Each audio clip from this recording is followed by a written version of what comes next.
Hi to everybody. Hi po sa lahat. Nandito ako ngayon upang magpatuloy. Nais ko po magpatuloy sa aking pagbabahagi tungkol sa Diyos. Lahat ng mga espiritual na mga unawa na mababasa natin sa Biblia ay ibabahagi ko po. Ngunit hindi naman madali na magbahagi. Kaya naman ay gumagawa ako ng video. Hi to everyone. I am here sharing the word of God. Every one of us needs to hear the word of God. Who else will share the word of God? You or the others? As long as we have life, as long as we have.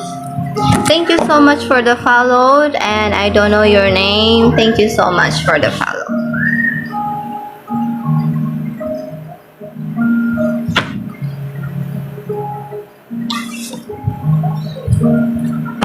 I followed you back.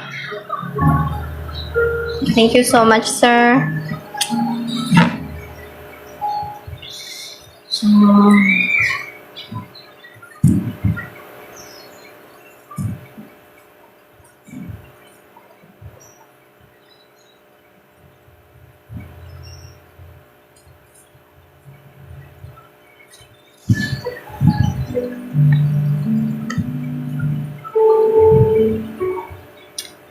Magandang hapon po sa lahat. Nandito ulit ako. I'm making a video ulit kasi nga I want to share the word of God. I want to share the kingdom of our Holy Father, God in heaven, Jehovah, and His Holy Spirit. Sino pa ba ang mag-share ng mga salita ng Diyos? Who else will share the word of God? Kung hindi ka mag-share, if you will not share the word of God, who else will share the word of God, di ba? Sa lugar nyo, walang nagbabahagi ng salita ng Diyos. Gaano ba talaga kahalaga ang salita ng Diyos? Kaya naman, huwag po natin hayaan na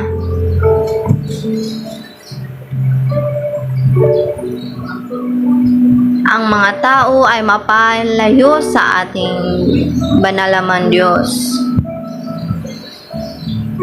Ang pagsisimba ba natin sa simbahan ay sapat na upang ang mga mahal natin sa buhay ay makalapit sa Diyos? Upang makatulong tayo sa kapwa natin, sapat na ba sabihin natin nagsisimba na ako? Sapat na ba yan? Nakakatulong ka na ba sa ibang tao? Nakakatulong ka na ba sa kapwa mo? Upang mapalapit siya sa Diyos?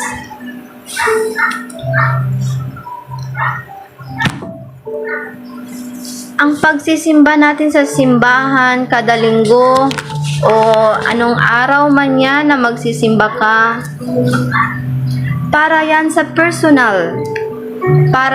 personal na pananampalataya mo na gusto mong ilapit sa Diyos. Hindi yan tungkol sa iba, sa kapwa mo. Hindi yan nakakatulong sa kapwa. Anong mas pahahalagahan natin? Ang makabahagi tayo sa ating kapwa tungkol sa Diyos, tungkol sa kaharian ng Diyos, o ang pahalagahan lang natin ay ang ating pananampalataya na sapat na ito upang mailigtas ka? How God will use us Is it God will only use us by our own faith? That we do something for our own faith and not something that others may be blessed? We need to do something na kung wala tayong maibibigay sa ating kapwa materially, if we cannot give materially sa kapwa natin, we can give them the power of prayer.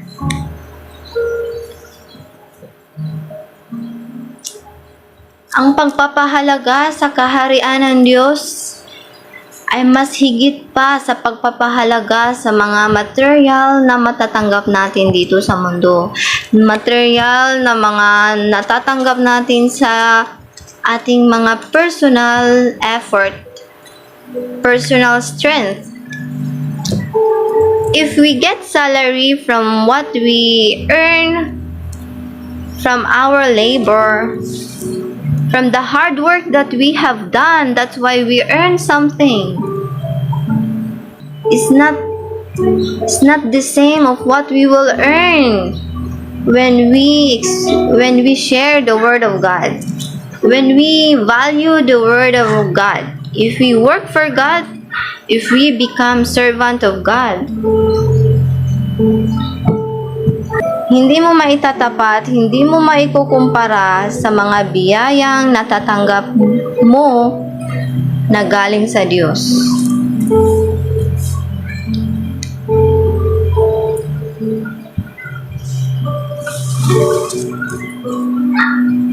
So, bago ako magpapatuloy, gusto kong manalangin muna.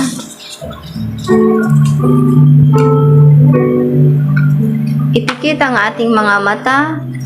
Kung ikaw ay nanonood, ipikit mo ang iyong mga mata at makinig ka sa panalangin ito.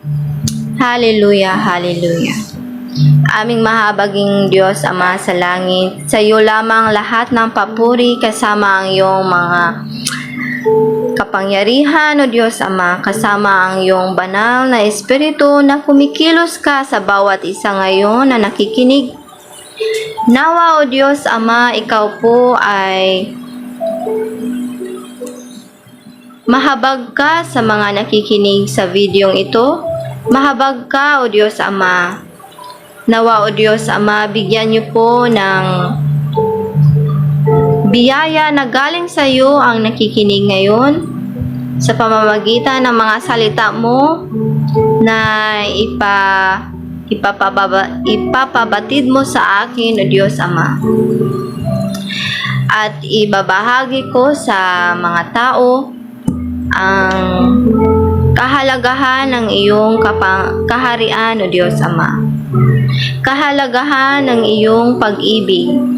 Kahalagahan ng iyong awa. Hallelujah, hallelujah. Bilang Kristiyano, o Diyos Ama, marami pong salamat sa araw na ito. Sabado, August 10, 2024. Marami pong salamat, o Diyos Ama, sa aming paggising kaninang umaga. Maraming salamat din po, Diyos Ama, sa kapatawaran sa aming mga kasalanan. Maraming salamat sa iyo lamang lahat ng papuri, o aming Jehovah. Ikaw lamang, o Diyos Ama, ang Jehovah namo, namin na makapangyarihan sa lahat ng nilalang mo, o Diyos Ama. Hallelujah, hallelujah.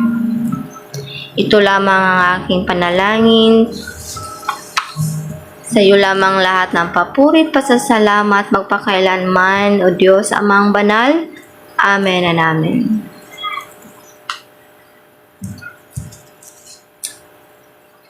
Maraming salamat po sa pakikinig sa panalangin ko. Gusto ko ibahagi ang nasa aklat ng Roma, Kapitulo 14, versikulo 7.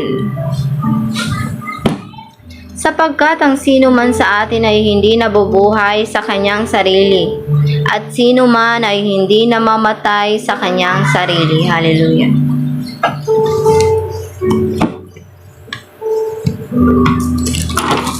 Okay, babasahin ko sa English. For none of us lives to himself and no one dies to himself.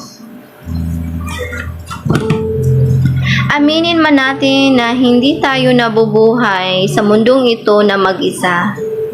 Walang taong nabubuhay sa mundong ito na mag-isa.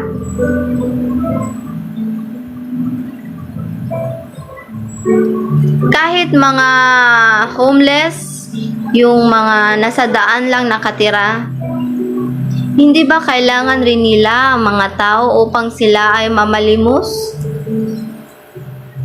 Kaya naman, walang tao ang makakapagsabi na ako ay hindi ko kailangan ng ibang tao. Yung taong nag-iisip na hindi niya kailangan ng ibang tao, kapatid, intindihin na lamang po natin ang taong iyan. Dahil po mahina pa po ang pananampalataya niya, kaya nasasabi niyang hindi niya kailangan ang kapwa niya. Nais ipabatid ng ating banalaman Diyos na tayo ay nabubuhay sa Diyos. Nabubuhay tayong kasama ang Diyos.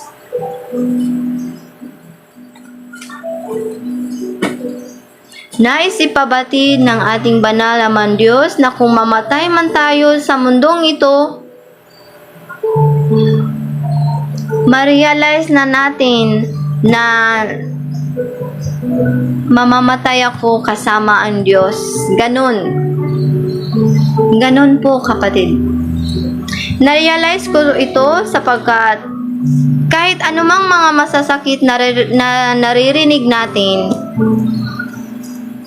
tapos masasaktan tayo sa mga masasakit na mga naririnig natin,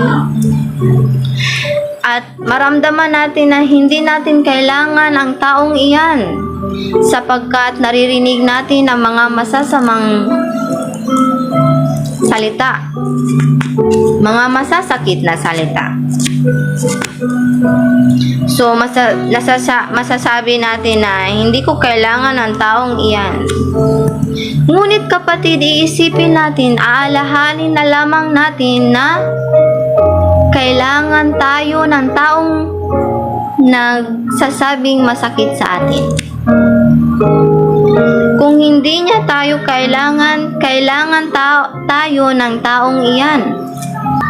Kung sasabihan ka na hindi ka kailangan niya, isipin mo na lang na kailangan ka niya, kapatid.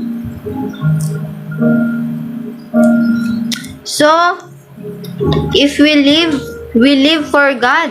And if we die for God. Amen.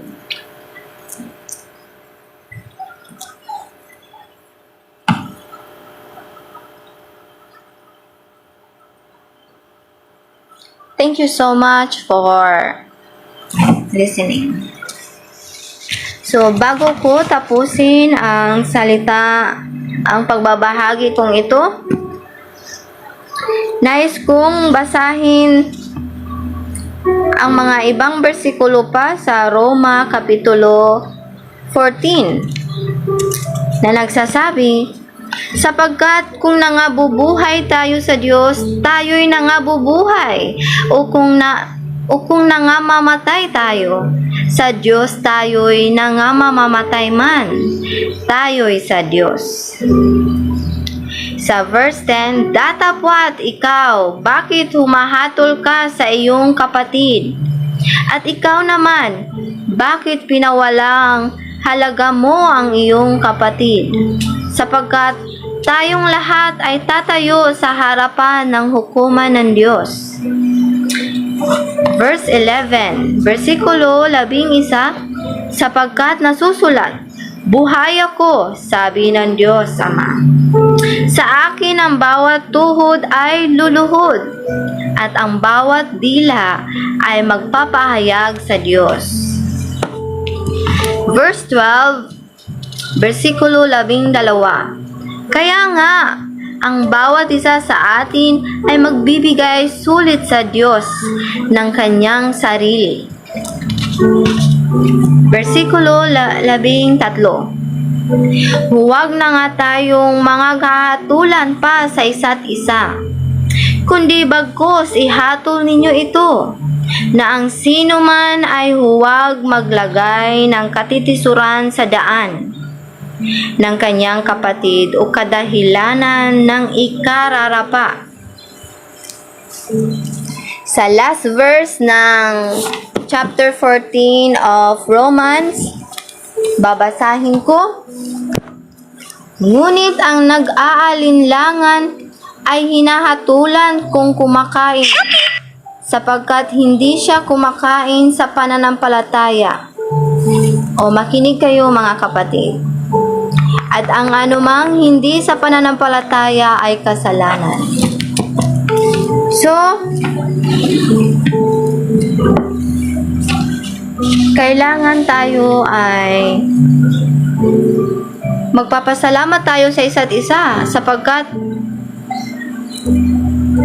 nandito tayo sa mundong ito, nagkakilala tayo sa mundong ito. Yung mga kakilala natin ay may rason po iyan na galing sa Diyos.